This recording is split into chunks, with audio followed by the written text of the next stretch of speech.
ভয় দেখানো বা এরকম কিছু? আমি এসব ভয় পাই না।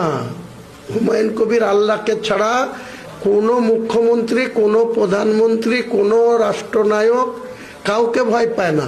হুমায়ুন কবিরের মৃত্যু একদিন হবে, বিএসএফ গুলি করে মারলে মেরে দিবে, চলে যাব শহীদ হয়ে।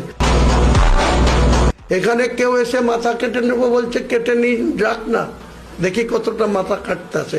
হুমায়ুন কবিরের পৌঁছানোর আগে তার মাথা কোথায় থাকবে সে আটকে নেবে। আমার নিজস্ব 10টা ড্রোন ক্যামেরা বেলডাঙ্গা থেকে রেজিনগরের এই এনএইচ তার সংলগ্ন জায়গায় থাকবে কাল সকাল থেকে। ড্রোন ক্যামেরাতে সব কে কি করছে, কে আইন ভাঙছে না, কে ওখানে কনস্টিটিউশনসি করছে, কেউ ভেতরে লোক ঢুকিয়ে দিয়ে এখানে গন্ডগোল লাগান, তাকে বাড়ি থেকে ধরে নিয়ে আসবে। হ্যাঁ, এখানে তৃণমূলের অনেক খেলা আছে। তৃণমূল অনেক খেলা খেলছে রাজ্যপালকে কনফিডেন্সে নিয়ে।